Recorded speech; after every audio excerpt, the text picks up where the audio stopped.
Generally, the part of the surface of the earth wherein the vegetation grows is known as soil.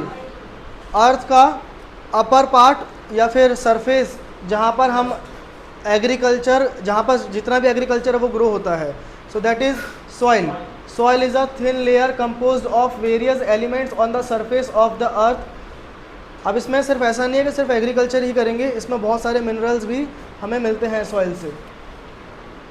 और ये जो agriculture होता है ना, इसके पीछे मेन रीज़न क्या है कि ये सॉइल में कुछ मिनरल्स होते हैं, कुछ ह्यूमिडिटी होती है, ह्यूमस एंड एयर, ये सब चीज़ों से मिलकर एक फर्टाइल सॉइल बनता है और तभी हम यहाँ पे खेती कर पाएंगे. अगर इनमें से कोई भी चीज़ की कमी होगी तो फिर खेती नहीं हो पाएगी. The parental rocks lie below the soil. Soil is formed due to the material available through the denudation. देखो, ऊपर की जो सॉइल है, हमारे पास वेरियस टाइप्स की सॉइल है, बहुत तरह तरह की सॉइल है. 9th चैप्टर में भी शायद ही हमने पढ़ा था 9th स्टैंडर्ड में, है ना, सॉइल वाला, कि कितने अलग अलग प्रकार की सॉइल इंडिया में या हर कंट्रीज़ में पाई जाती है. किसी भी एरिया की सॉइल किस तरह की होगी ये डिपेंड करेगा कि उसकी पेरेंट रॉक कैसी है. पेरेंट रॉक या पेरेंटल रॉक, उसको बेड रॉक भी बोलते हैं. जो सॉइल के अगर एकदम नीचे चले जाएंगे वर्टिकली, जो सबसे लास्ट में जो रॉक होती है ना, उस रॉक को बोलते हैं पेरेंटल रॉक. और वो पेरेंटल रॉक जैसी होगी ऊपर की सॉइल भी वैसी ही होने वाली है. Biotic remnants, humidity and air get mixed up with it. In other words, the soil is a natural mixture of minerals and biotic elements which have the capacity to grow and develop vegetation. So देखो, इसमें बोला ये जा रहा है basically कि soil actually form कैसे होती है. सॉइल फॉर्मेशन में बहुत सारी चीज़ें बहुत सारे फैक्टर्स अपना रोल प्ले करते हैं. जो लिविंग बीइंग्स का, नहीं वहीं पे खड़े रहो, जो लिविंग बीइंग्स का जो वेस्ट है वो वेस्ट डिकम्पोज हो जाता है सॉइल के ऊपर और डिकम्पोज होने के बाद सॉइल बनती है. दूसरा, कहीं से कोई सॉइल इरोजन होकर कहीं पर डिपॉजिट हो जाएगी. डिपॉजिट होने के बाद उस पर वेदरिंग होगी. वेदरिंग का मतलब जो डिफरेंट वेदर सीजन्स चेंज होते हैं ना, बारिश का आना, फिर गर्मी, फिर सर्दी, इस तरह से जो मल्टीपल टाइम्स ये जो सीजन्स चेंज होते हैं, देन वो जो डिकम्पोज्ड मटेरियल था वो सॉइल में कन्वर्ट हो जाता है. कैसे, अभी आगे और देखेंगे इसके बारे में. ये देखो, the upper most layer of the crust of the earth is called soil. तो ये सारी सॉइल की ही डेफिनेशन है कि ये जो अपर मोस्ट लेयर है अर्थ के क्रस्ट का, उसको बोलेंगे सॉइल. दूसरा पॉइंट है which contains minerals and biotic elements necessary for the growth and development of vegetation. So ये भी इसी की डेफिनेशन में है कि एक तो अपर पार्ट अर्थ का, और दूसरा ये अपर पार्ट में कुछ ऐसी ऐसी चीज़ें मिलनी चाहिए जिससे कि ये फसल ग्रो हो सके. थर्ड है although their proportion is not the same everywhere. तो जो ये मिनरल्स है, ह्यूमस है, ह्यूमिडिटी है, इनसे बन के मिलता है सॉइल. लेकिन क्या सॉइल हर जगह सेम होगी? नहीं होगी ना, हर जगह सॉइल अलग अलग है. तो अगर अलग अलग है सॉइल तो इसका मतलब क्या है कि कहीं किसी सॉइल में ह्यूमस ज़्यादा होगा तो किसी सॉइल में कोई और मिनरल ज़्यादा होगा, तो किसी तीसरी सॉइल में कोई मिनरल कम होगा, और इसी वजह से तो सॉइल अलग अलग है. Factors of denudation prepare very thin layer through the denudation of rocks. तो देखो, डेन्यूडेशन का मतलब होता है डिपोजिशन. जब कहीं से कोई रॉक, भले ही पानी की मदद से या किसी भी फॉर्म्स में वो रॉक अगर टूट के बिखर जाती है, बिखरने के बाद वो इरोड हो जाती है वहाँ से, फिर कहीं और डिपॉजिट हो जाती है, फिर उस पर वेदरिंग होगी, देन वो सॉइल में कन्वर्ट हो जाएगी. एक रॉक थी जो कि सॉइल में कन्वर्ट हो गई. तो जो ये रॉक के कुछ अवशेष, कुछ पार्ट्स टूट के दूसरे जगह पे शिफ्ट हो जाते हैं, तो उस प्रोसेस को बोलते हैं डेन्यूडेशन. जैसे देखो, ये सारे रॉक्स के कुछ पार्ट्स हैं जो वहाँ से रिवर के थ्रू फ्लो करके यहाँ पर शिफ्ट हो गए. अब क्या ऐसा होगा कि ये जो पूरा पानी भरा हुआ है ये हमेशा ऐसे भरा रहेगा? नहीं रहेगा. अभी बरसात का मौसम इसलिए पानी भर गया है यहाँ पर, है ना, और ये सारा कीचड़ जो है यहाँ पर आके इकट्ठी हो गई है. जब ये बारिश का मौसम ख़त्म होगा तो अगर गर्मियों का मौसम शुरू हुआ तो सब कुछ सूख जाएगा. सूखने के बाद फिर ये हार्ड सरफेस बन जाएगी, देन ये सॉइल में कन्वर्ट हो जाएगा. The humus formed due to the disintegration और डीके ऑफ वेजिटेशन और insects is added to this. तो ह्यूमस कैसे बनता है? ह्यूमस, किसी को आइडिया है क्या है ह्यूमस? अभी तो मैंने 2 बार बता भी दिया ऑलरेडी. बोलो. हाँ, सिर्फ डेड लीफ नहीं, जो भी डेड मटेरियल है या डीके मटेरियल है, ह्यूमन बींग्स का जो भी वेस्ट होता है, वो सब चीज़ों से मिलकर ह्यूमस बनता है। ह्यूमस एक ऐसी चीज़ है जिससे ज़मीन की फर्टिलिटी इंक्रीज़ हो जाती है। अगर किसी भी ज़मीन में ह्यूमस नहीं है तो वहाँ पर फसल नहीं उगेगी, वहाँ पर वेजिटेशन ग्रो ही नहीं होगा। तो फिर उस कंडीशन में हमें आर्टिफिशियल तरीके से फर्टिलिटी को इंक्रीज़ करना पड़ता है फर्टिलाइज़र देके। The biotic elements play an important role in the development of vegetation. तो ऑफकोर्स बायोटिक एलिमेंट ही तो इम्पॉर्टेंट रोल प्ले करेगा। बायोटिक एलिमेंट्स क्या है? कोई पेड़ के फल नीचे गिर जाते हैं, सड़ जाते हैं, ख़राब हो जाते हैं, तो वो ज़मीन में मिक्स हो जाएंगे, तो ये हो गया ह्यूमस, इससे ह्यूमस इंक्रीज़ हो गया। कोई पेड़ है जिसकी पत्तियां झड़ रही हैं और पत्तियां नीचे गिरेंगी, कुछ दिनों के बाद सड़ के और सॉइल में मिक्स हो जाएगी, तो ये इससे ह्यूमस इंक्रीज़ हो गया। कोई जीव जंतु, कोई जानवर मर गया और मरने के बाद, ये सब चीज़ें बायोटिक एलिमेंट्स होती हैं और इस बायोटिक एलिमेंट से ह्यूमस ज़मीन में इंक्रीज़ होता है। Soil, the climatic impact in the duration of soil formation is so important and wide spread that the soil formed of different types of rocks in that region over a long time is the same. अभी देखो ये सब चीज़ें तो ठीक है कि कहीं से कोई सॉइल इरोजन होकर कहीं पर डिपॉजिट हो गई, देन पेरेंटल रॉक पे भी डिपेंड करेगा कि ऊपर की सॉइल कैसी होगी, लेकिन जो सबसे मेन इंपॉर्टेंट रोल है वो है क्लाइमेट का। क्लाइमेट सबसे मेन है जो ये डिसाइड करती है कि कहाँ की सॉइल कैसी होने वाली है। अगर किसी एरिया में बहुत ज़्यादा गर्मी पड़ेगी और वो भी 11-11 महीने तक गर्मी पड़ती रहती है, एक आध महीना ऐसा होगा रेयरली जहाँ पर कभी कभार बारिश हो जाए, अदरवाइज सिर्फ गर्मी ही गर्मी पड़ रही है, तो वहाँ की सॉइल में फर्टिलिटी होगी क्या? नहीं होगी ना। वो कैसी सॉइल होगी? डेजर्ट सॉइल होगी। क्यों? क्योंकि इतनी ज़्यादा गर्मी पड़ने की वजह से जो ज़मीन के जो सॉइल के पार्टिकल्स थे वो पार्टिकल भी टूट गए अपने आप में, और उस पार्टिकल से, उस सॉइल पार्टिकल्स के अंदर से मॉइस्चर वेपोरेट हो गया ज़्यादा गर्मी की वजह से। तो ज़्यादा गर्मी की वजह से क्या हुआ कि एक जगह की जो सॉइल थी, जो फर्टाइल थी या रही होगी कभी, वो बैरन हो गई, बंजर। अदरवाइज़ जहाँ पे बहुत ज़्यादा बारिश होती होगी वहाँ की सॉइल बहुत फर्टाइल होगी। कौन है यार ये बार बार डिस्टर्ब कर रहा है? सो इसमें यही बोला है कि क्लाइमेट का रोल बहुत ज़्यादा होता है सॉइल फॉर्मेशन में। Then soils are classified on the basis of their colour. तो सॉइल को क्लासिफाइड कर सकते हैं on the basis of their colour, climate, parental rock, structure और ह्यूमस। इन सब चीज़ों के बेसिस पे सॉइल को कैटेगराइज किया जाता है। अभी देखना है टाइप्स ऑफ सॉइल। तो इसमें 8 टाइप ऑफ सॉइल है: alluvial, red soil, black soil, laterite, desert, mountain, forest और मार्शी और पीटी सॉइल। तो ये एक ओवरव्यू है सभी सॉइल का स्ट्रक्चर कैसा होता है उसके हिसाब से। सबसे पहले पढ़ना है हमें एलुवियल सॉइल। कौन बताएगा कि ये सॉइल कैसे बनती है? बताओ भाई आर्यन। रुक जा। इंडिया में 43% पाई जाती है, और रिवर के डिपोजिशन की वजह से होती है, और इसमें 5 रिवर होती है, गोदावरी, कावेरी और 3 जो। तुमने एक लाइन बढ़िया बोली कि रिवर की वजह से बनती है। बस हाँ, यही सुनना था मुझे, बैठ जाओ। तो रिवर की वजह से सॉइल बनती है। ये सॉइल की खासियत ही है कि ये जो सॉइल है एलुवियल सॉइल, ये रिवर्स बनाती है। जहाँ जहाँ पर रिवर का फ्लो बहुत ज़्यादा होगा उन एरियाज़ के अराउंड एलुवियल सॉइल ही पाई जाएगी। अब देखो ऐसा क्यों होता है। This type of soil is spread, पहले तो ये पढ़ लेते हैं पूरा। This type of soil is spread over 43% of the total area of India. तो इंडिया में जितना भी टोटल एरिया है उसका 43% में कौन सी सॉइल पाई जाती है? Alluvial soil. This soil is found in the northern plain from the Brahmaputra valley in the east up to Sutlej in west and in the delta regions of Mahanadi, Godavari, Krishna and Kaveri. तो ये जो एलुवियल सॉइल है ये मेनली यूपी, बिहार, बंगाल, पंजाब, हरियाणा इन regions में पाई जाती है एलुवियल सॉइल। और इन्हीं रीजन्स में क्यों ये एलुवियल सॉइल मिल रही है, इसका जवाब कौन देगा?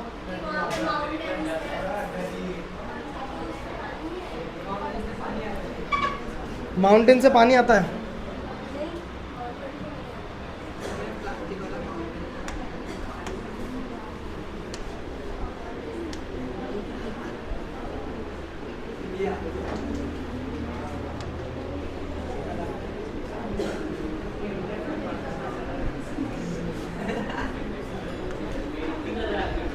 सो देखो यहाँ पर रिवर सिस्टम हमारा कैसा है कि एक तो ये ब्रह्मपुत्र रिवर यहाँ से फ्लो होगी, then Ganga Yamuna, and then Indus river और उसकी ट्रिब्यूटरीज। अब ये रिवर की खासियत क्या है, इन ये जो तीनों रिवर सिस्टम है ना, ये तीनों रिवर सिस्टम की स्पेशलिटी ये है कि ये तीनों हिमालय से निकलती है, और हिमालय से निकलती भी है, प्लस एक तो इनका ग्लेशियर की वजह से पानी बहुत ज़्यादा होता है, देन अगर बरसात के मौसम में और ज़्यादा पानी का ओवरफ्लो हो जाएगा। हिमालय की हाइट बहुत ज़्यादा है, पानी के निकलने का रास्ता कहीं से है नहीं, कम एरिया से जब इतना बल्क में पानी फ्लो होकर आता है, वो भी इतने हाइट से, तो वो बहुत स्पीड से पानी आता है। जब वो इतने स्पीड से पानी आएगा तो वो जो हिमालय या जो माउंटेनस एरिया है, उस माउंटेन वाले एरिया से पूरी सॉइल को वहाँ से इरोड करता हुआ नीचे लेकर आ जाएगा लो लाइंग एरियाज़ में। माउंटेन की जो फ्रेश सॉइल है वो पानी में बहकर इस साइड आ जाती है, नीचे की साइड प्लेन एरिया में। अब क्योंकि प्लेन एरिया में उतनी हाइट है नहीं, एरिया एकदम प्लेन है, तो उस वजह से पानी का फ़्लो बहुत धीमा हो जाएगा, और इतना धीमा पानी का फ़्लो होने की वजह से जो सॉइल ऊपर से मिक्स होकर आई थी, मिट्टी जो मिक्स होकर आई थी पानी में, वो सारी मिट्टी यहाँ पर सेटल डाउन हो जाती है। और यहाँ पर सेटल इसलिए होती है क्योंकि यहाँ पे पानी का फ़्लो काफ़ी कम हो जाता है। अगर पानी की स्पीड यहाँ पर ज़्यादा होगी तो फिर यहाँ पर भी मिट्टी सेटल नहीं होगी, आगे जाके होगी वो, बट वो यहाँ पर हो जाती है यूपी, बिहार, बंगाल वाले रीजन में। सिमिलरली ये पंजाब और हरियाणा, यहाँ पर इन एरियाज़ में एलुवियल सॉइल मिलेगी। तो एलुवियल सॉइल मिलने के लिए दो रीज़न होने चाहिए, एक तो पहला वहाँ पर रिवर होनी चाहिए लार्ज, और दूसरा वो रिवर माउंटेन से निकल कर आ रही है और वहाँ से सॉइल इरोड करके आ रही है। सो ये समझ गए एलुवियल सॉइल का मामला। कोई डाउट है किसी को? ये देखो, यहाँ से इस एरिया से इरोजन हुआ, धीरे धीरे क्या होगा कि कई सालों बाद ये जो बीच वाला जो आइलैंड जैसा दिख रहा है ना, ये भी गायब हो जाएगा, क्योंकि ये पानी के फ्लो की वजह से एक मतलब हाँ, ये मतलब यहाँ से जो सॉइल है वो इरोड होकर यहाँ पर सेटल हो जाती है। The formation of alluvial soil is due to the alluvial depositions by the river. Alluvial deposit करती हैं रिवर्स प्लेन एरियाज में। There is more proportion of potash, phosphoric acid and limestone in this soil, and there is less proportion of nitrogen and humus. तो इसमें क्या चीज़ें ज़्यादा मिलती है इस सॉइल में? तो पोटास, फॉस्फोरिक एसिड और लाइमस्टोन, ये तीन चीज़ों की क्वांटिटी ज़्यादा है एलुवियल सॉइल में। और क्या चीज़ों की क्वांटिटी कम है? नाइट्रोजन एंड ह्यूमस इसमें कम है। If pulses are is grown in this soil the nitrogen content can be stabilised. तो इसमें एक बात ये भी बोली है कि नाइट्रोजन को हम नेचुरल तरीके से भी बढ़ा सकते हैं इस ज़मीन में। कभी कभी क्या होता है कि लगातार फसल करने की वजह से किसी एक सॉइल में नाइट्रोजन की कमी आ जाती है, तो नाइट्रोजन की कमी को पूरा करने के लिए अगली बार वहाँ पर दाल की खेती करो। तो जब दाल की खेती करते हैं तो दाल जो है पल्सेस के जो रूट्स हैं, उस रूट्स में एक बैक्टीरिया पाया जाता है, उसको बोलते हैं राइजोबियम। वो राइजोबियम बैक्टीरिया का काम है एटमॉस्फेयर से नाइट्रोजन को लेकर और मिट्टी में मिक्स करना। इसको बोलते हैं, इस प्रोसेस को नाइट्रोजन फिक्सेशन, और ये काम करता है राइजोबियम। और ये राइजोबियम बैक्टीरिया पल्सेस के रूट्स में पाया जाता है। तो इसलिए आमतौर पे बोलते हैं कि अगर एक या दो फसल कर ली है गेहूं की, चावल की या किसी भी अदर क्रॉप्स की, तो फिर एक फसल दाल की भी कर लेनी चाहिए। इससे क्या होगा कि नेचुरली नाइट्रोजन की क्वांटिटी इंक्रीज़ हो जाएगी ज़मीन में, आर्टिफिशियल तरीके से नहीं देना पड़ेगा। एलुवियल सॉइल में किस टाइप की मतलब कौन कौन से क्रॉप्स हम ग्रो कर सकते हैं? तो wheat, paddy, sugar cane, jute, cotton, मेज़, ऑयल सीड्स एक्सेट्रा। तो ये सारे क्रॉप्स हैं जो हम एलुवियल सॉइल में ग्रो कर सकते हैं। हमें देखो हर एक सॉइल के बारे में ना क्या क्या याद रखना है, सभी सॉइल के मामले में एक पैटर्न बना लेना, क्या क्या चीज़ें हाईलाइट करनी है। अगर उसका कोई एरिया परसेंटेज दिया है तो वो याद करेंगे। अगर एरियाज़ के नाम दिए हैं कि कौन कौन से एरियाज़ में सॉइल पाई जाती है तो वो याद करेंगे।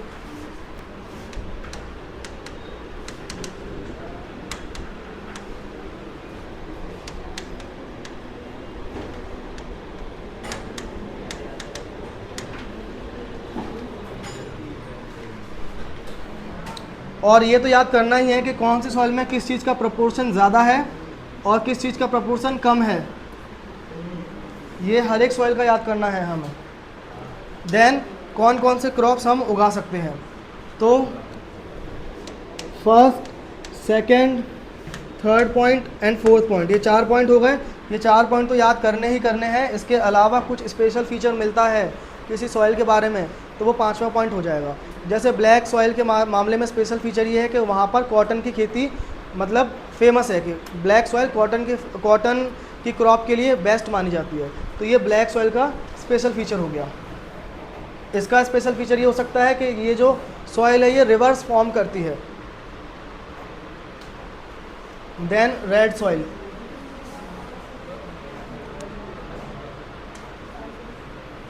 कौन बताएगा कि ये रेड सॉइल रेड क्यों है? क्या बात है, चलो चीज़ें याद है तुम लोगों को, वेरी गुड। फेरिक ऑक्साइड की वजह से ये जो सॉइल है ये रेड होती है।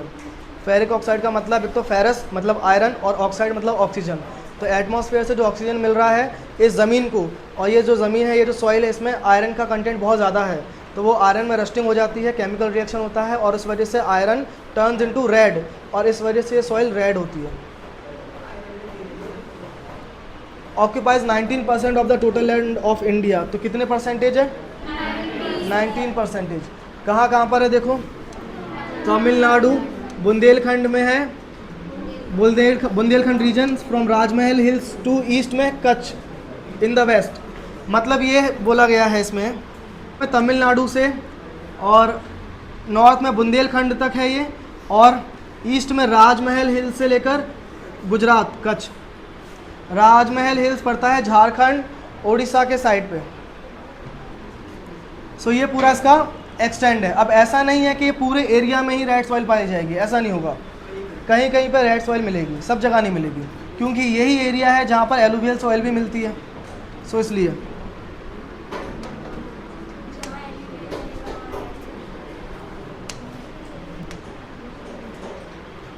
नेक्स्ट है the soil is red in colour due to the ferric oxide. तो ये इसका स्पेशल फीचर मान लेते हैं हम लोग कि ये फेरिक ऑक्साइड की वजह से इसका कलर रेड होता है, और जितना हम लोग वर्टिकली नीचे जाएंगे सॉइल को डिग करेंगे तो ये टर्न्स इनटू येलो कलर दिखेगा इसका।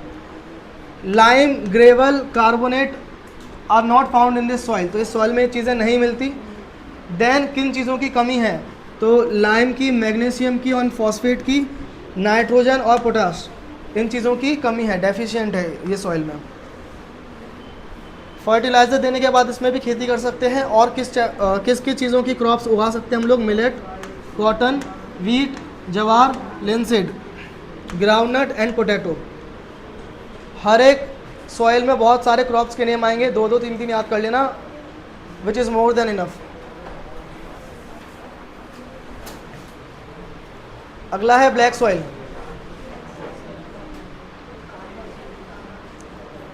ब्लैक सॉइल कैसे बनती है? वॉल्केनिक इरप्शन से ब्लैक सॉइल बनी है। लास्ट चैप्टर में लास्ट स्टैंडर्ड में 9th स्टैंडर्ड में मैंने तुम लोग को दिखाया था कि कैसे मतलब एक पूरा बहुत बड़ा सा कॉन्टिनेंट था गोंडवाना लैंड, और उससे अलग अलग एरियाज टूट के बिखरते हैं और फिर इंडिया यूरेशिया में मिलता है, और इस तरह से टेक्टोनिक प्लेट वाला चैप्टर्स। तो ये माना जाता है कि जब ये गोंडवाना लैंड पूरा एक लार्ज एरिया था, जब इंडिया बना ही नहीं था, उस समय डेक्कन प्लेटू वाला जो एरिया है ना, वहाँ पर बहुत लार्ज क्वांटिटी में वॉल्केनोज थे, और ये वॉल्केनोज एक्टिव वॉल्केनोज थे, इसमें से लावा फ्लो होता रहता था। अब ये जो लावा फ्लो हुआ है वॉल्केनोज से निकल कर, ऐसा ब्लास्ट नहीं हो रहा, ऐसा मतलब जोग्राफर्स का ये मानना नहीं कि ऐसा कोई ब्लास्ट होता होगा, बट एक लावा फ्लो होता रहा, और लावा फ्लो होने की वजह से ये जो लावा बहुत लार्ज एरिया में फैलता गया, और फिर उस पर वही वेदरिंग हुई, weathering in the sense seasons का चेंज होना, बारिश, सर्दी, गर्मी, ये सब, और उससे वो लावा कूल डाउन हो गया, और फिर वही लावा क्या बन गया? Black soil. So 15%, it covers 15% of the total land area of India. ये सॉइल स्प्रेडिंग ऑफ डेक्कन लावा की वजह से बनता है। The soil is found in entire Maharashtra. तो पूरे महाराष्ट्र में मिलेगा ये सॉइल। वेस्टर्न मध्य प्रदेश में पाई जाएगा, आंध्र प्रदेश में, और कुछ पार्ट्स ऑफ कर्नाटक। तो महाराष्ट्र में तो सब जगह ही मिल जाएगा ब्लैक सॉइल। इन गुजरात, तो गुजरात में देखो कहाँ कहाँ पर ये सॉइल मिलती है। तो सूरत, भरूच, नर्मदा, वडोदरा, तापी, डांग डिस्ट्रिक्ट, इन एरियाज़ में ये सॉइल मिलेगी black soil. Lava rocks and climate. तो लावा रॉक्स पहला तो, और दूसरा क्लाइमेट, ये दोनों के मदद से, दोनों के प्रोसेस से बना ब्लैक सॉइल। इसमें किन चीज़ों का प्रोपोर्शन ज़्यादा है? तो इसमें है iron, lime, calcium, potash. Aluminium and magnesium carbonate, ये चीज़ें इसमें बहुत ज़्यादा क्वांटिटी में हैं और इसलिए ये जो ब्लैक सॉइल है ये बहुत फर्टाइल सॉइल मानी जाती है, काफ़ी फर्टाइल सॉइल है ये। This soil has the capacity of retaining moisture, काफ़ी क्वांटिटी में ये मॉइस्चर को रिटेन कर लेती है, पानी को सोखने की क्षमता बहुत ज़्यादा है ब्लैक सॉइल में। लेकिन जब भी ये सॉइल ड्राई होती है तो इसमें फिशर्स डेवलप हो जाते हैं। फिशर्स देखो ये है, ये जो दरारें आ रही है ना, ये फिशर्स हैं। ऐसा तब होता है जब बहुत ज़्यादा गर्मी पड़ेगी और मॉइस्चर ड्राई हो जाएगा ये सॉइल में से। क्रॉप्स, तो कौन सी क्रॉप्स इसमें उगा सकते हैं?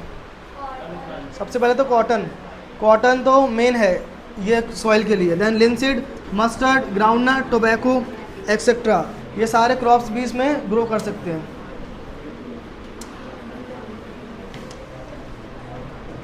As it is more suitable to the cotton, the soil is also known as, ये इसका दूसरा नाम है, other name, black cotton soil, क्योंकि कॉटन इसमें ग्रो कर सकते हैं इसलिए। नेक्स्ट है laterite soil. The name laterite is derived from the Latin word later which means a brick. तो ये जो लैटिन वर्ड लेटर से बनता है ये लेटराइट सॉइल, और लेटर का मतलब है लैटिन में ब्रिक यानी कि ईंटें। Its red colour is due to the iron oxide. तो ऑफकोर्स ये जो लेटराइट सॉइल है ये भी रेड है, और अगर ये रेड है तो सेम कॉन्सेप्ट यहाँ पर भी लागू होगा, ferric oxide. When this soil becomes wet, तो जब ये सॉइल वेट हो जाती है, गीली हो जाती है, तो it becomes smooth like butter, तो इतनी स्मूथ हो जाती है बटर के जैसे। लेकिन जब ये सॉइल ड्राई होती है तो ये बहुत हार्ड हो जाती है, बहुत ज़्यादा hard. Fourth point, it is formed due to the change of dry and moist climate and due to the prevention of silica based material। तो ये जो सॉइल है ये सॉइल में सिलिका ज़्यादा है, और दूसरा यहाँ पर ये सॉइल किन एरियाज़ में बनेगी, ये सॉइल ऐसे एरियाज़ में बनती है जहाँ पर सीज़न फ्रीक्वेंटली चेंज होते रहते हैं और बहुत एक्सट्रीम चले जाते हैं, बहुत ज़्यादा बारिश हो जाएगी या फिर बहुत ज़्यादा गर्मी पड़ने लगेगी है। This soil has developed in the higher area of peninsular plateau of India. तो जो पेनिनसुलर इंडिया है, व्हाट इज़ पेनिनसुलर इंडिया?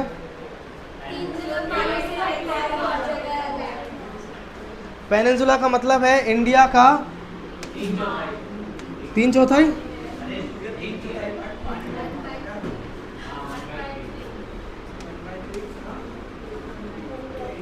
जो ये वाला पार्ट है ना इसको बोलते हैं पेनिनसुला।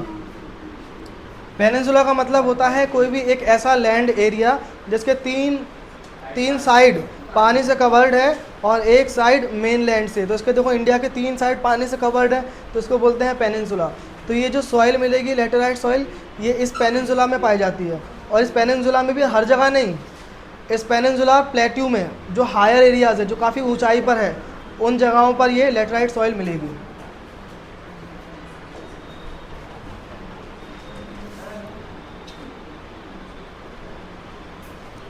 ये सॉइल में क्या क्या कंटेंट ज़्यादा है देखो, एक तो आयरन, पोटास, एल्यूमिनियम ज़्यादा है, और ये सॉइल लेस फर्टाइल मानी जाती है। देखो आयरन है इसमें, पोटास है, एल्यूमिनियम है, बट फिर भी ये सॉइल लेस फर्टाइल मानी जाती है। तो इसमें फर्टिलाइज़र दे के भी खेती करते हैं लोग। Cotton, paddy, ragi, sugar cane, tea, coffee, cashew etcetera, ये सारे क्रॉप्स को उगा सकते हैं इसमें। क्या लेकिन कब क्रॉपिंग होगी इसमें? फर्टिलाइज़र देने के बाद, क्योंकि ये सॉइल कम फर्टाइल है।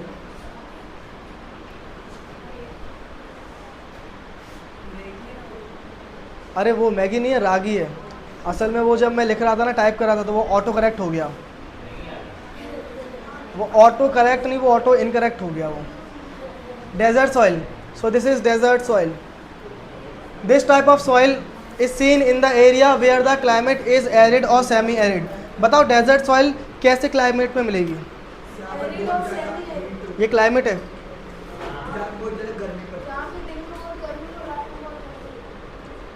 ऐसे एरियाज़ में डेजर्ट सॉइल पाई जाती है जहाँ पर बहुत ज़्यादा गर्मी पड़े, और गर्मी पड़े प्लस बारिश ना के बराबर हो रही है।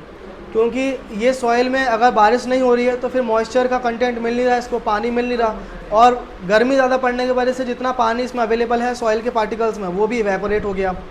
तो ऐसे बनती है ये डेजर्ट सॉइल। एरिड और सेमी एरिड, डेजर्ट में, डेजर्ट सॉइल में दो तरह के सॉइल होते हैं, एक तो होती है एरिड सॉइल और दूसरा सेमी एरिड सॉइल। तो ये जो सॉइल तुम लोग देख रहे हो ना, ये एरिड नहीं है, ये सेमी एरिड सॉइल है। सेमी एरिड सॉइल है इसलिए देखो यहाँ पर घास वगैरह थोड़ी बहुत दिख रही है तुम लोगों को। अगर बिल्कुल भी फर्टाइल नहीं होती सॉइल तो फिर ये सब कहाँ से उग रहा है। एरिड सॉइल किसे बोलेंगे? जो एकदम बंजर रेगिस्तान है, जो थार डेजर्ट, उसमें बिल्कुल कुछ नहीं मिलेगा एक्सेप्ट ये कैक्टस, उसके अलावा कुछ नहीं मिलेगा। द सॉइल इज सैंडी, तो ये रेतीली सॉइल होती है, सैंडी सॉइल होती है, और इनफर्टाइल, फर्टाइल नहीं है। It contains more dissolved minerals. Rajasthan, Haryana, southern Punjab, in areas में ये सॉइल पाई जाएगी। In Gujarat this type of soil is found in Kutch and some parts of Saurashtra. तो देखो ये सेमी एरिड सॉइल गुजरात में भी मिलती है, कच्छ में और सौराष्ट्र में। अगर सेमी एरिड की बात करें तो सेमी एरिड सॉइल में मतलब ये खेती करना पॉसिबल है, लेकिन वो पॉसिबल कब बनेगा? अगर इरिगेशन फैसिलिटी मिल रही है, प्रॉपर पानी देने की सुविधा है आसपास तो, और दूसरा हैवी फर्टिलाइज़र उसमें भी देना पड़ेगा, तब कहीं जाके सेमी एरिड में हम लोग थोड़ी बहुत खेती कर सकते हैं। एरिड में तो बिल्कुल नहीं कर सकते। और सेमी एरिड में फर्टिलाइज़र प्लस इरिगेशन की मदद से भी कौन सी खेती कर पाएंगे? जवार की और बाजरा की। जवार बाजरा, मिलेट्स। मिलेट्स मतलब होता है मोटे अनाज, जवार बाजरा दोनों को मिलेट्स ही बोलते हैं। Next, mountain and forest. अभी तो बहुत टाइम है। माउंटेन सॉइल, सो ये माउंटेन सॉइल पाई जाती है valley and slopy regions of Himalayas. जो हिमालय माउंटेन्स हैं वहाँ पर नहीं, हिमालय माउंटेन्स के जो स्लोपी रीजन्स हैं ना, उत्तराखंड, हिमाचल प्रदेश, इन एरियाज़ में ये माउंटेन सॉइल पाई जाती है। कितने एल्टीट्यूड पर पाई जाएगी ये सॉइल? 2700 से 3000 मीटर्स तक, इतनी ऊंचाई पर पाई जाती है ये सॉइल। It is a very thin and is underdeveloped. Okay, तो ये मुझे बता दो, why this soil is underdeveloped and Y?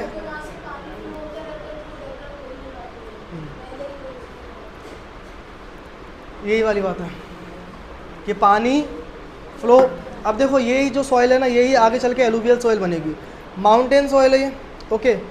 तो माउंटेन सॉइल ये अंडर डेवलप्ड क्यों है? क्योंकि यहाँ पर लगातार बारिश होगी, और बारिश होने की वजह से यहाँ पर रिवर्स फ्लो करती है, और ये रिवर, यही सॉइल जो अभी तक डेवलप्ड ही नहीं हुआ, इसको इतना टाइम ही नहीं मिला डेवलप होने का, और ये सॉइल पानी की मदद से फ्लो होके प्लेन्स में आ गई, और जब ये सॉइल प्लेन्स में आई तो इसी ने बना दिया एलुवियल सॉइल। क्लियर हुआ? तो इसलिए ये हमेशा अंडर डेवलप्ड ही रहती है, फुल्ली डेवलप्ड होने का इतना समय नहीं होता इन सॉइल के पास।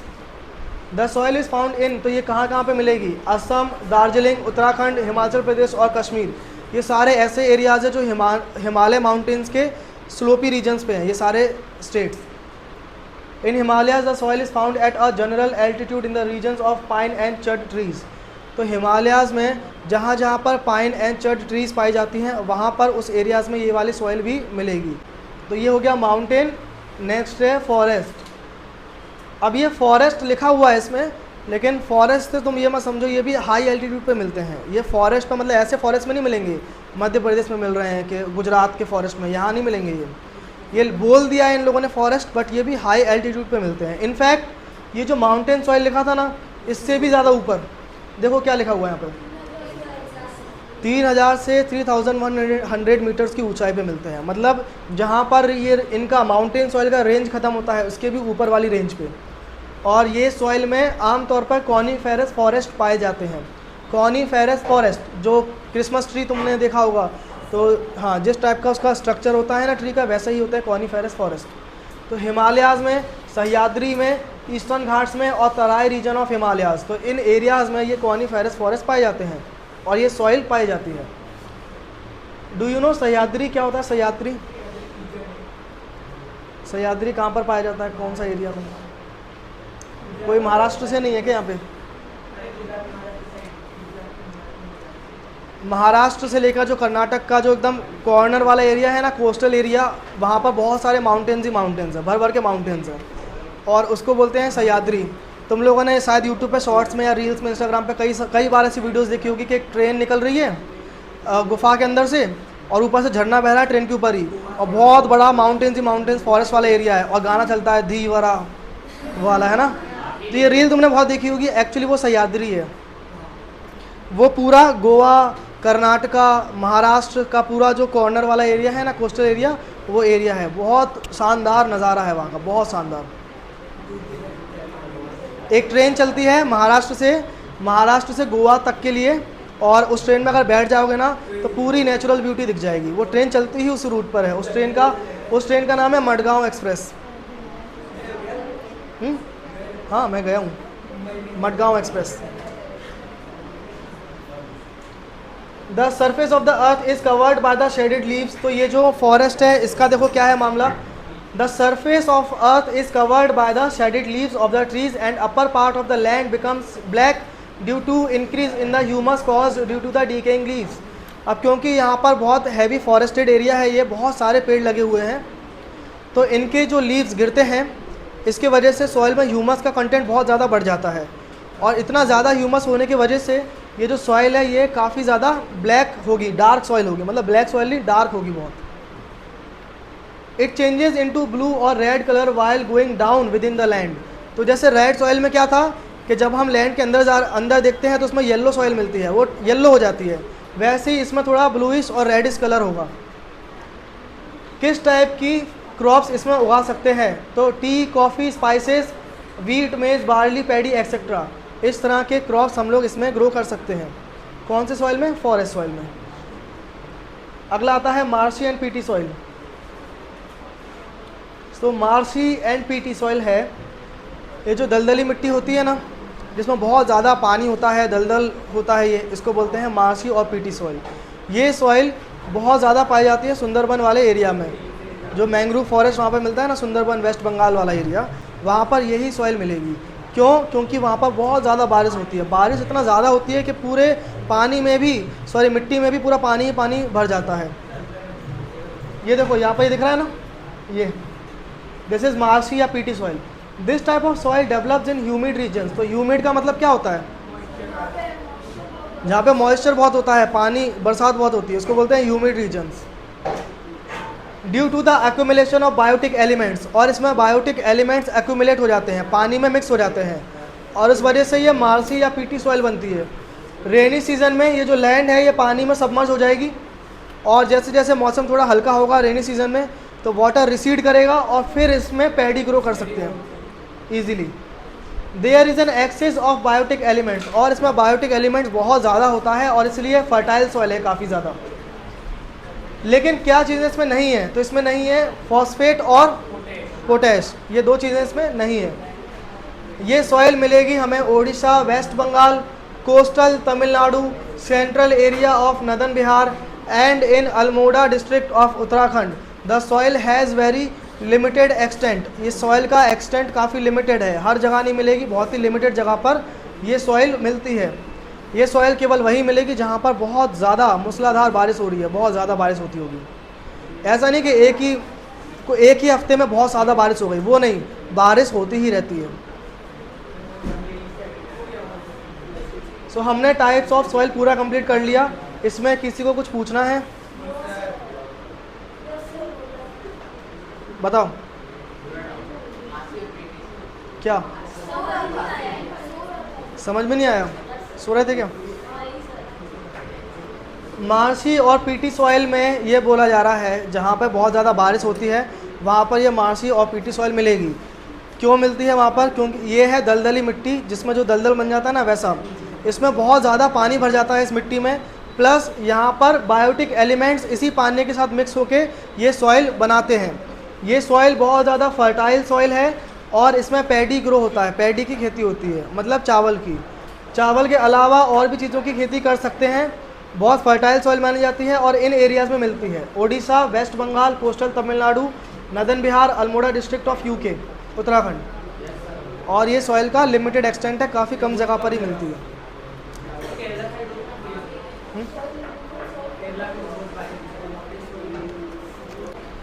सॉइल इरोजन देखो, ये जो तुम्हें लैंड फॉर्म दिख रहा है ये है सॉइल इरोजन का जीता जागता एग्जाम्पल। ये मेरे शहर के बाजू वाला शहर मुरैना इसको बोलते हैं। चंबल, जो चंबल का नाम तुम लोगों ने सुना होगा, वो चंबल के डाकू ऐसा बोला जाता है ना, तो ये वही चंबल है। क्या क्या? अब ये जो लैंड फॉर्म बना है ना, ये देखो, ये जो जिस तरह का स्ट्रक्चर है, ये साफ साफ देखने से मालूम चलता है कि यहाँ पर नदियाँ बहती हुई निकली होंगी और इस पूरी मिट्टी को अपने साथ बहा के ले गई। तो इसलिए इस तरह का ये स्ट्रक्चर बना है, तो कुछ भी नहीं है, नॉर्मल लोग जाते हैं यहाँ पर। देखो यहाँ पर, ये देखो, ये सॉइल इरोजन का एग्जांपल है। यहाँ से मिट्टी हट गई। सॉइल इरोजन की डेफिनेशन देखो क्या है यहाँ पे।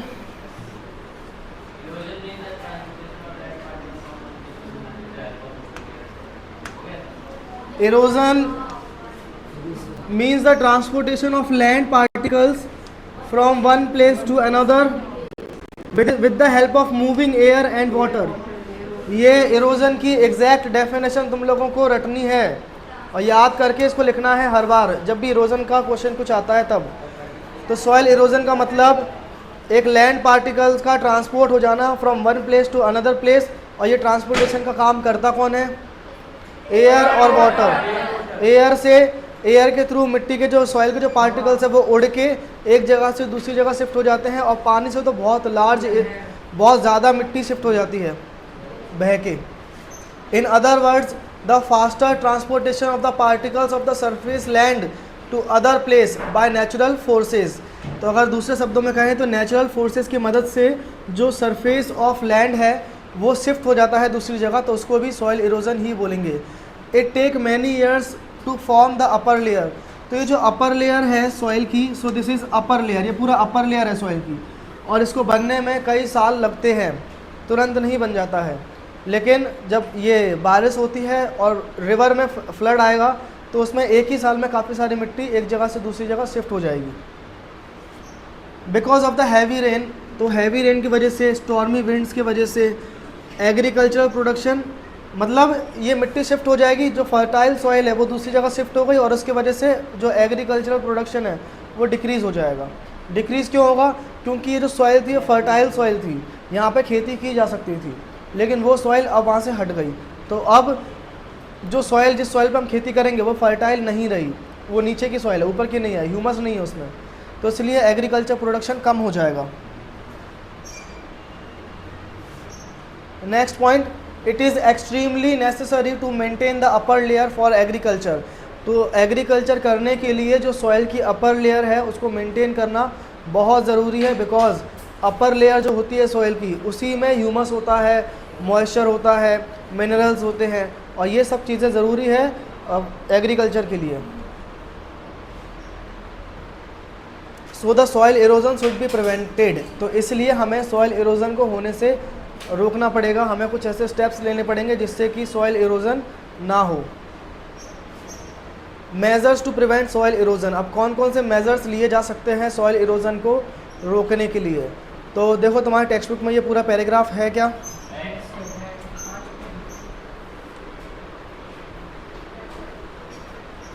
फर्स्ट पॉइंट क्या है? फर्स्ट पॉइंट क्या है? Control the grazing activity on land. तो ग्रेजिंग वर्ड का मतलब होता है जानवरों को चराना। तो ग्रेजिंग को कंट्रोल करना है लैंड वाले एरिया से किसी भी एरिया पे। अगर देखो ये पूरा एक बड़ा सा लैंड है, ज़मीन है ये, और इस पर ग्रासेज हैं, घास लगी हुई है। अब इस घास को खाने के लिए पालतू जानवर आते हैं, और उन पालतू जानवरों के जो मालिक है वो उनको लेकर आते हैं वहाँ पर इन घास को चराने के लिए, जिससे कि अलग से पैसा खर्च करके और उनका भूसा ख़रीदना पड़े उनको खिलाने के लिए। सो ये फ्री में चीज़ें हो जाएगी। तो यहाँ पर होगा क्या, इस पूरे एरिया में जब जानवर आके पूरी घास को चर जाएंगे तो उसमें जो सॉइल है वो एक्सपोज हो जाएगी एयर से और वाटर से, और उस कंडीशन में क्योंकि उस ज़मीन के ऊपर घास नहीं है तो वो बहुत ईजीली इरोजन वहाँ पर होगा। इसलिए घास का होना ज़रूरी है सॉइल के ऊपर। अगर घास रहती है तो हवा का असर उस पर नहीं होगा फिर, और सॉइल इरोजन नहीं होता उससे, अगर घास होती है तो। क्यों? क्योंकि जो ग्रासेस की जो रूट्स है वो सॉइल को होल्ड करके रखती है, पकड़ के रखती है। तो इस कंडीशन में क्या किया जाना चाहिए? अगर कोई गांव है और उसके बीच में या उसके साइड में अराउंड गांव के आसपास में कोई बड़ा सा एरिया है ग्रेजिंग के लिए, चराने के लिए, तो उस एरिया को डीमार्केट कर दो कि इतने हफ्ते के लिए जितने भी गांव वाले हैं और उनके जो जानवर है वो सिर्फ इस ही एरिया में वो सिर्फ इसी एरिया में अपने जानवरों को चरा सकते हैं, दूसरे एरिया में नहीं जा सकते या किसी भी एरिया में नहीं जा सकते। जैसे देखो यहाँ पर इस एरिया को डिमार्केट कर दिया है कि जानवर सिर्फ यहाँ आके यहीं पर चराया जाएगा, बाकी एरिया में नहीं जाएंगे। जब यहाँ से पूरी घास खाली हो जाएगी, सब जानवर खा चुके होंगे, तो अगले हफ्ते फिर ये वाला एरिया खोल दिया जाएगा, यहाँ पर आकर चराओ, जब तक कि वहाँ से घास नहीं आ जाती दोबारा। फिर दूसरा एरिया, ऐसे क्या होगा कि घास आती रहेगी और वो मामला चलता रहेगा, एकदम से सब कुछ नहीं हो जाएगा बैरन।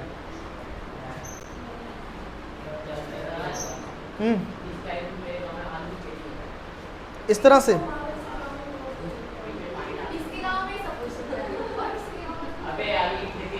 ये बहुत बड़ी बात, अच्छा ये बहुत बड़ी बात है कि एटलीस्ट वो नोटिस तो करता है कि मेरे गांव में क्या क्या होता है। तुम लोग क्या नोटिस करते हो बताओ? ऐसी होती है खेती ऐसी होती है, आलू की नहीं, किसी की भी खेती ऐसी होती है। मैंने आलू का देखा इसी। हाँ हाँ, तुमने आलू का देखा होगा। सेकंड पॉइंट देखो, प्लांटेशन। अरे सांत्रो, plantation should be carried out in contour method in slopy regions.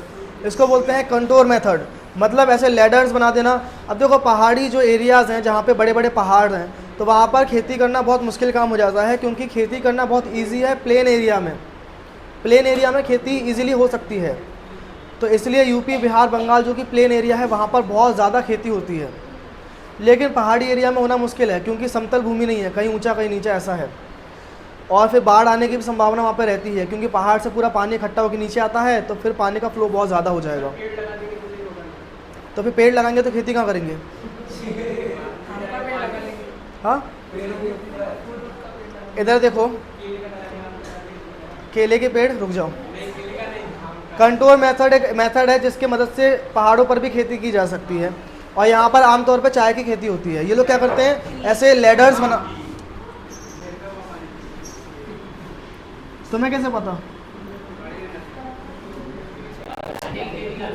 देखो ऐसे लेडर टाइप बना देंगे और यहाँ पर एग्रीकल्चर करेंगे, यहाँ पे फसल उगाएंगे। और इसमें होगा ये कि यहाँ पर चाय की ही खेती करेंगे ये लोग। चाय की खेती इसलिए होती है यहाँ पर बिकॉज चाय का जो क्रॉप है ना, टी का जो क्रॉप है, उसकी एक खासियत है, उसको पानी तो चाहिए, वाटर तो चाहिए, लेकिन वाटर ठहरा हुआ नहीं चाहिए, रनिंग वाटर चाहिए। तो ये कितना बेस्ट है यहाँ पर कि बरसात का मौसम होगा, पानी बहता रहेगा धीमे धीमे, और उसको चाय की फसलों को पानी मिल जाएगा। अगर प्लेन एरिया में चाय की फसल करेंगे तो वो ख़राब हो जाएगी, क्योंकि वहाँ पर पानी एक जगह पर रुक जाएगा, ठहर जाएगा। ये ठहरा हुआ पानी जो है वो शुगर कैन की क्रॉप के लिए बेस्ट है, पैडी की क्रॉप के लिए बेस्ट है, लेकिन टी की क्रॉप के लिए नहीं चाहिए, उसमें फ्लोइंग वाटर चाहिए। हाँ, उसमें ऐसा है, हाँ रुक जाओ, उसमें ऐसा है क्योंकि ये लेडर शेप है ना, तो इस वजह से पानी का फ्लो काफ़ी कम हो जाता है। पानी ऐसे ऐसे होते हुए आता है तो पानी की स्पीड कम हो जाती है, इसलिए सीड बहते नहीं है। अगर इस तरह से खेती कर देंगे, यहाँ पर सीड लगा देंगे और पानी बहुत तेज़ी से आएगा तो सीड्स बह जाएंगे मिट्टी के साथ, लेकिन इस कंडीशन में नहीं बहेंगे क्योंकि पानी की स्पीड कम हो जाती है। इसको बोलते हैं कंटोर मेथड। पानी ज़्यादा चाहिए रहता है, लेकिन फ्लोइंग वाटर। नेक्स्ट पॉइंट है cultivate very deeply in the field to reduce the speed of the water. तो वाटर की स्पीड को रिड्यूस करने के लिए एकदम डीपली कल्टीवेट करो, जिससे कि ये बीच में गैप्स आ जाए इस तरह से, और गैप्स काफ़ी बड़े हो। तो इससे क्या होगा कि जो पानी है वो पूरे फील्ड पे एक तो भरेगा नहीं और भर के बह नहीं जाएगा, वो रुक जाएगा इनके बीच में, ये बोला जा रहा है। इसका कोई ज़्यादा सेंस बनता नहीं है, लेकिन फिर भी पढ़ लेते हैं। Plant trees in fallow land, जो खाली एरियाज़ हैं। अब ये जो एरियाज़ यहाँ पर स्पेस है, ये देखो, ये यहाँ पर ग्रासेस हैं, तो यहाँ पे ज़मीन नहीं दिख रही, तो अगर पानी बहेगा तो घास के ऊपर से बह जाएगा, सॉइल इरोजन नहीं होगा। और इस एरिया में एयर की वजह से भी सॉइल इरोजन नहीं होगा, लेकिन ये जो एरिया है यहाँ पर हो जाएगा सॉइल इरोजन। तो इसलिए क्या करना चाहिए कि प्लांट ट्रीज़ लगाना चाहिए और ग्रासेस उगानी चाहिए। अब ग्रासेस तो अपने आप उग जाएगी, ट्रीज़ हमें प्लांट करना चाहिए। अगला पॉइंट है construct check dams where there are streams. तो डैम्स तो तुम लोगों ने देखे होंगे, बहुत बड़े बड़े डैम्स होते हैं पानी को रोकने के लिए, लेकिन ये छोटे वाले चेक डैम्स भी होते हैं। इस चेक डैम्स का काम होता है कि अगर कहीं से मिट्टी अगर बह के आ रही है, हाँ, तो वो वहीं पर रुक जाएगी, शिफ्ट हो जाएगी। ये इसका काम है। हाँ, ये देखो कितना टैलेंटेड है। तुम गांव से बिलोंग करते हो क्या?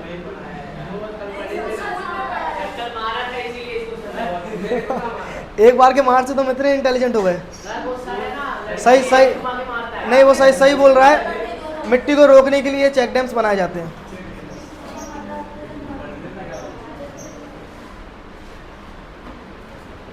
सॉइल कंजर्वेशन देखना है अभी।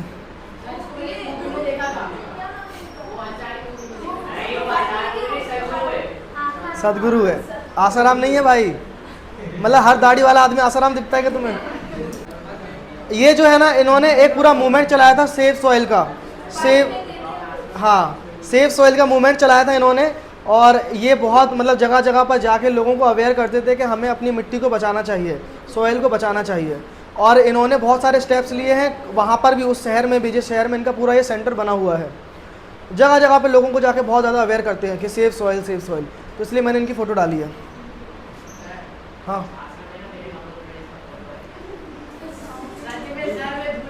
तुम्हारे गांव में सब कुछ है क्या? तुम्हारे गांव में अमेरिका भी होगा,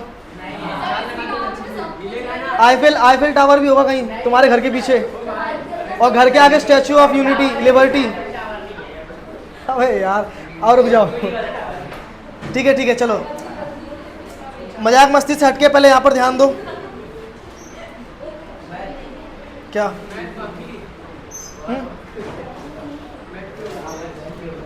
इधर देखो, फर्स्ट पॉइंट में लिखा है सॉइल कंजर्वेशन का मतलब होता है इसको प्रिवेंट करना, सॉइल को इरोजन होने से, और इसकी क्वालिटी को मेंटेन करना। सिर्फ इरोजन वाला मामला नहीं है कि सॉइल को इरोजन से बचा लिया, उसकी क्वालिटी भी मेंटेन करना है। और ये दोनों अलग अलग चीज़ें होती है। अगर हमने चेक डैम्स बना लिए, ग्रेजिंग एक्टिविटी पे कंट्रोल कर लिया, प्लांटेशन कर लिया, तो इससे हो सकता है कि सॉइल इरोजन होने से रुक जाए। लेकिन कहीं कहीं पर सॉइल की जो क्वालिटी ख़राब हो रही है उसका क्या करेंगे? और सॉइल की क्वालिटी कैसे ख़राब होती है? वो हमारे वजह से ख़राब होती है। हम लोग क्या करते हैं? ओवर फर्टिलाइज़र दे देते हैं ज़मीनों में। अब पंजाब और हरियाणा के किसान क्या सोचते हैं कि अगर फर्टिलाइज़र हम देते हैं ज़मीन में तो फर्टिलाइज़र देने से फसल अच्छी होती है, जो कि एकदम सही बात है, इसमें कोई दो राय नहीं है।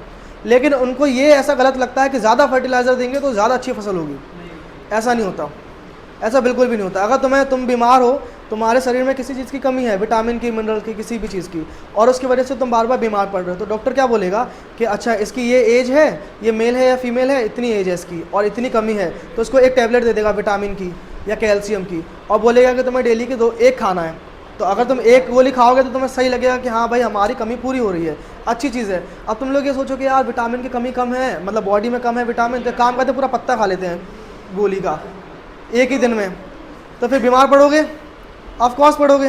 तो यही किसान ये करते हैं वहाँ पर पंजाब और हरियाणा में, बहुत ज़्यादा फर्टिलाइज़र दे देंगे, बहुत ज़्यादा। गवर्नमेंट ने बोला है कि इतनी ज़मीन है, ये वाली खेती करनी है, इतना पानी अवेलेबल है तुम्हारे पास, तो इतना फर्टिलाइज़र देना है। वो लोग उससे डबल टिबल दे देते हैं, और उनको ऐसा लगता है कि ज़्यादा फर्टिलाइज़र देने से ज़्यादा प्रोडक्शन होगा। ऐसा नहीं होता। क्या? पंजाब और हरियाणा में मामला इतना ख़राब हो चुका है कि उन्होंने इतना ज़्यादा फर्टिलाइज़र दे दिया कि वो फर्टिलाइज़र मतलब ग्राउंड के अंदर चला गया, ज़मीन के अंदर शिफ्ट होते जा रहा है, और वो जो केमिकल है वो अंडरग्राउंड वाटर, ज़मीन के नीचे जो वाटर है उसको भी पॉल्यूट कर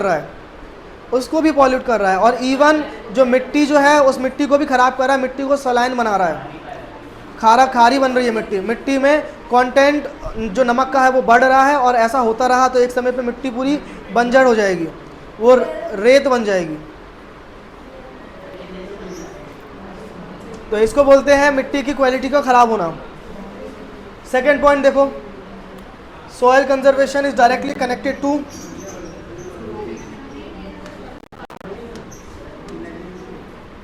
retain the soil particles at their original place. कोई मिट्टी कहाँ पे बिलोंग करती है उसको वहीं पर ही रोक के रख सकें। Different remedies are used at different places in the world according to its location and problems. तो जो सॉइल इरोजन की जो प्रॉब्लम्स है ये हर जगह अलग अलग रीज़न से आती है। हमने पढ़ा है कि मूविंग वाटर, मूविंग एयर से सॉइल इरोजन होता है, लेकिन वो दो ही फैक्टर है। ऐसे बहुत सारे फैक्टर्स होते हैं जिसके वजह से सॉइल इरोजन होता है। ग्लेशियर की वजह से होता है, ट्रैवलिंग की वजह से होता है, कंस्ट्रक्शन की वजह से होता है। हर जगह पे सॉइल इरोजन के अलग अलग रीज़न है। तो रीज़न अलग अलग है तो उसका सॉल्यूशन एक होगा या अलग होगा? सॉल्यूशन भी अलग अलग होगा। रेमेडीज़ का मतलब होता है सॉल्यूशन। तो हर जगह के हिसाब से, हर जगह पे सॉइल इरोजन की प्रॉब्लम के हिसाब से डिफरेंट रेमेडीज़ का यूज़ किया जाता है, अलग अलग सॉल्यूशंस का यूज़ करते हैं। If the soil is not conserved then there are chances of flood. तो देखो अगर सॉइल को हम नहीं बचाएंगे तो फिर बाढ़ आने की संभावना भी बढ़ जाती है, और बाढ़ आने से लोग ज़्यादा मारे जाएंगे और प्रॉपर्टी का लॉस होगा और लोगों का जीवन खतरे में जाएगा।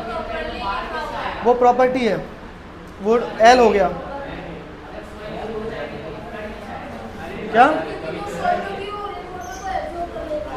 ऐसा हो सकता है कि ये एक रीज़न है, बट इसके और भी मल्टीपल रीज़न है कि अगर सॉइल को हमने ये बचा लिया तो फिर फ्लड होने से रुक जाएगा। एक्चुअली इसमें सॉइल की बात नहीं हो रही है, सॉइल को बचा के फिर उस पर प्लांटेशन की बात हो रही है कि हमें प्लांटेशन करना चाहिए, पेड़ लगाना चाहिए।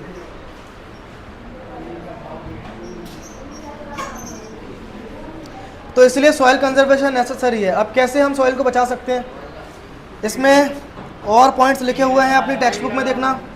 वही सेम चीज़ें हैं, ज़्यादा कुछ अलग नहीं है।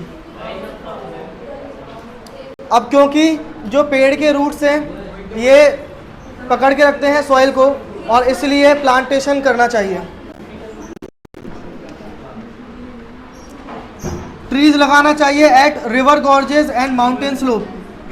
रिवर के अराउंड, अगर कोई रिवर है एक जगह पे तो उसके लेफ्ट साइड में, राइट साइड में, बॉर्डर्स पे पेड़ लगाना चाहिए। और इससे होगा ये कि कभी भी फ्लड आएगा तो वो पानी से टकरा के, पानी अगर इससे पेड़ों से टकरा के जब पानी बहता है तो उसकी स्पीड कम हो जाएगी।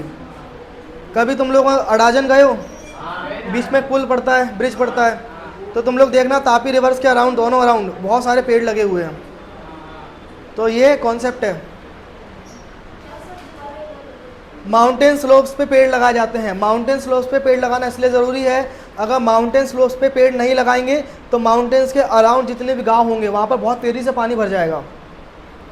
और अगर माउंटेन्स के बीच में अगर पेड़ लगाएंगे इन एरियाज़ पे तो फिर होगा ये कि पानी फॉरेस्ट के बीच में से निकल कर आएगा तो पानी का फ्लो काफ़ी कम हो जाएगा। नेक्स्ट है, a series of trees should be grown near a desert region. Desert भी एक्सपैंड होते हैं, जो डेजर्ट है ना वो फैलते हैं, बढ़ते हैं, और वो बढ़ते कैसे? हवा की वजह से।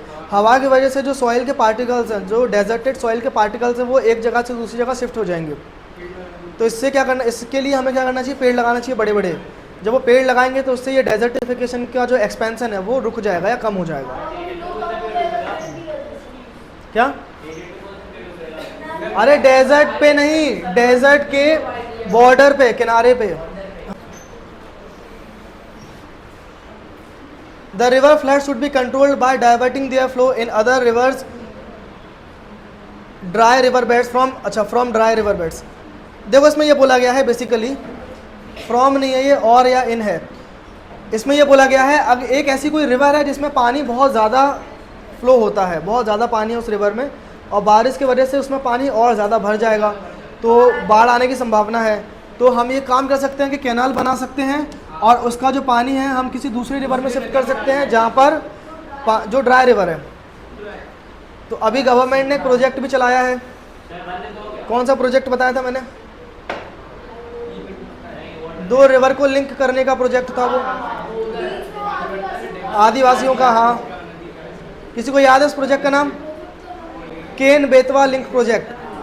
केन रिवर और बेतवा रिवर, ये दोनों रिवर्स को जोड़ना था। इसमें प्रॉब्लम ये आ गई कि बीच में बुंदेलखंड वाला रीजन पड़ता है, जैसे ये एरिया है तो बुंदेलखंड वाला रीजन पे पड़ जाएगा, तो आदिवासियों की ज़मीन थी तो उन्होंने मना कर दिया कि नहीं चलेगा यहाँ पर ये सिस्टम, क्योंकि ना तो उनको ज़मीन की प्रॉपर रेट मिल रही है, पैसा मिल रहा है, और उनको हटाया जा रहा है वहाँ से। तो इस तरह की प्रॉब्लम्स अक्सर आती है। मेथड्स लाइक हॉरिजेंटल कल्टीवेशन, अभी ये पिक्चर ब्लर हो गई। हॉरिजेंटल कल्टीवेशन का मतलब वही जो अभी कंटोर मेथड पढ़ा था ना, उस कंटोर मेथड को ही हॉरिजेंटल कल्टीवेशन बोलते हैं। वैसा ही वैसा होता है लगभग।